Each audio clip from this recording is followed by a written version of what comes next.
اب اس کے بعد کیا ہوا، ہم نے جب آپریشنز کیے چیزیں کلیئر کہیں، اس کے بعد پھر 2007 میں ٹی ٹی پی نے پورا ایک الگ سے اپنا ایک گروپ بنا لیا. بیت اللہ محسود نے لوگوں کو ری گروپ کیا، جمع کیا، اور ایک گروپ ٹی ٹی پی کے نام سے ہم پر اٹیک شروع کر دیا، کیونکہ ہم نے ان کو یہاں سے، ہماری غلطی صرف اتنی تھی کہ ہم نے اپنے ٹرائبل ایریاز کو ان کے شر سے محفوظ کیا، ہم نے ان کو یہاں سے نکالا تو یہ ہمارے اگینسٹ ہو گئے. اور ایک دوسرا ریزن تھا وہ القاعدہ کا سولی ریزن بنتا ہے، وہ کسی اور کا اس کو اندر انٹرفیئر کرنے کی ضرورت نہیں تھی. لیکن ٹی ٹی پی پھر یہاں پہ شامل ہو جاتی ہے، اور اس میں القاعدہ کے لیڈر، القاعدہ کے فائٹرز بھی ہوتے ہیں، ازبک فائٹرز بھی ہوتے ہیں، مختلف جگہ کے فائٹرز، جو آپ کو میں نے بتایا کہ ریگروپ کر کے ایک دوسرے کو یہ کرتے ہیں.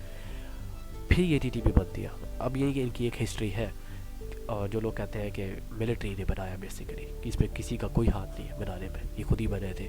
اور پہلے دن سے ہی یہ پاکستان اگینسٹ تھے. مجھے اس کی منطق سمجھ نہیں آتی کہ لوگ کس طریقے سے کہہ دیتے ہیں کہ پاکستان نے بنایا اور پاکستان کے اگینسٹ ہی پہلے دن سے وہ لوگ ہیں. وہ اٹس اے نائس. اینی ویز آگے چلتے ہیں.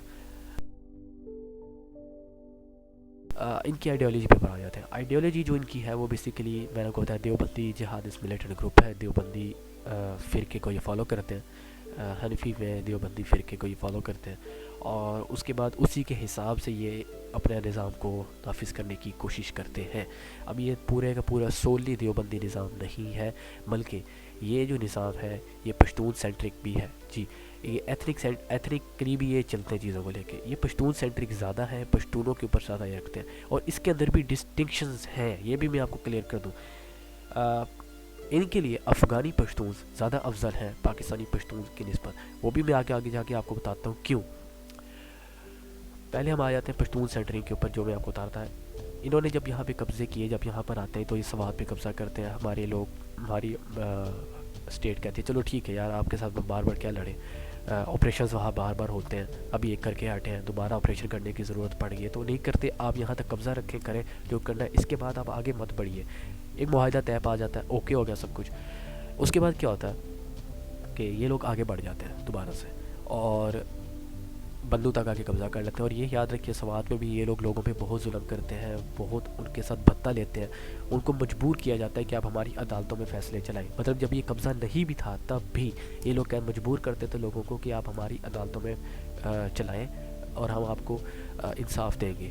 تو میں آپ کو اگزامپل دیتا ہوں. دو بزنس مین ہیں، ان کا آپس میں ٹکراؤ ہوا ہے کسی شیئر کو لے کے یا کوئی ان کا کلیم کو لے کے. اب جو ایک بزنس مین کے جیت گیا فیصلہ، اگزامپل کے طور پہ ایک جیت جاتا، تو جو دوسرا آئے گا، سوری میرا مطلب جو جیتا ہے، اب یہ جو اگزامپل کو 10,000 اماؤنٹ تھی جو اس کو مل گئی، اب یہ ٹی ٹی پی کہے گا کہ ٹی ٹی پی والے کہیں گے کہ آپ لوگ نے 10,000 میں سے ہمارا کٹ جو ہے وہ الگ کریں. ابھی 2,000 3,000 4,000 جتنا بھی وہ کٹ لینا چاہیں وہ اس میں سے لیتے ہیں، اور آپ کو دینا پڑتا ہے. اگر آپ نہیں دیتے تو پھر مجھے کچھ ایکسپلین کرنے کی یا بتانے کی ضرورت ہے کہ آپ کے ساتھ آگے کیا ہوگا. تو اس طرح لوگوں کو باؤنڈ رکھتے تھے، اور بہت انہوں نے ان کے اوپر ظلم بھی کیا، سب کچھ کیا، وائلنس وہاں پر ہوتا تھا. اس کے بعد یہ وہاں آتے ہیں، پھر ہم دوبارہ آپریشن شروع کرتے ہیں، یہ پھر افغانستان چلے جاتے ہیں. اب یہ سٹوری اگلی جو ہے وہ پارٹ کے لیے رکھ لیتے ہیں. یہاں پہ میں آپ کو بتا دوں گا کہ پشتون سینٹرک جو تھے، پشتون سینٹرک تھے. اس کے بعد اب یہ تو ایتھنیکلی ہے نا پشتون سینٹرک. اب وہ اس کے شواہد کس طرح ہیں، انہوں نے ہزارہ تاجک لوگوں پہ بہت ظلم کیا ہوا ہے جو اپنے ایریاز میں رہتے تھے. ٹی ٹی پی کے جو افغانستان میں ایریاز پہ ان کا اسٹرانگ ہولڈ تھا، قبضہ تھا. وہاں پہ جو شیعہ کہہ رہا ہوں، جو ہزارہ کے لوگ تھے، تاجک تھے، ان پہ انہوں نے بہت ظلم کیا ہوا. اور اس کے بعد ہم آگے آتے ہیں مذہب کے طور پہ. مذہب کے طور پہ دیوبندی ہے، تو بیسیکلی انہوں نے شیعہ جو مسلمس تھے ان کے اوپر بہت ظلم کیا ہوا. اور ایک طرح سے اگر میں کہوں جینوسائڈ کرنا تو غلط نہیں ہوگا.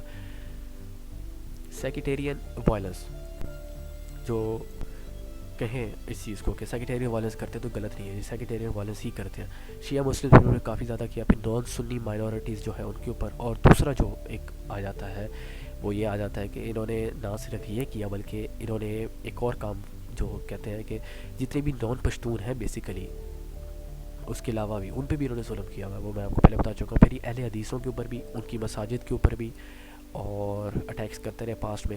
اور کیا کہتے ہیں کہ اس کے علاوہ بھی جو دوسرے دیوبندیوں کے علاوہ ہیں ان کے اوپر یہ صحیح نظر نہیں رکھتے، نہ ان کو یہ صحیح طریقہ سے دیکھتے ہیں، بلکہ یہ ان کے اوپر وائلنس اور یہ سب کچھ کرتے ہیں، پابندیاں لگاتے ہیں. ان کو اپنے طریقے سے مذہب پرفارم نہیں کرنے دیتے، جو ان کے فقہ کے حساب سے چیزیں ہیں ان کو اس طریقے سے کرنے نہیں دیتے. باقی جو ان کی آئیڈیالوجی ہے وہ ایک اور چیز میں اس میں ایڈ کر دوں، وہ انسپائرڈ افغان طالبان سے نہیں ہے ہرگز بھی. ان کی آئیڈیالوجی جو ہے وہ القاعدہ اور آئی ایس کے پی آئی ایس ان سے انسپائرڈ ہے. ان کی آئیڈیالوجی کو یہ لوگ انہی سے ہی یہ ٹیچنگ اگر میں کہوں لی ہوئی ہے تو غلط نہیں ہے, انہی سے ٹیچنگ لے کے یہ آگے آئے ہیں. اور ہم مجھے ایکسپلین کرنے کی بالکل بھی ضرورت نہیں ہے کہ آئی ایس کی کیا آئیڈیالوجیز ہیں یا پھر القاعدہ کی کیا آئیڈیالوجیز ہیں. ہم سب کو اچھے طریقے سے پتہ ہے, اور ہمیں پتہ ہے کہ ایکسٹریم آئی ایس کی تو خاص طور پہ بہت زیادہ ایکسٹریم آئیڈیالوجیز ہیں. تو یہ اس کا ایک پارٹ 1 ابھی تک میں نے آپ کے سامنے شیئر کیا ہے, اور انشاءاللہ پارٹ 2 کے اوپر اس پر مزید تفصیل پہ بات کریں گے کہ آگے جو انہوں نے ملیٹنسی کنٹینیو کی, اور پارٹ 3 میں جو فی الحال ان کی چیزیں چل رہی ہیں اس کے اوپر بات کریں گے.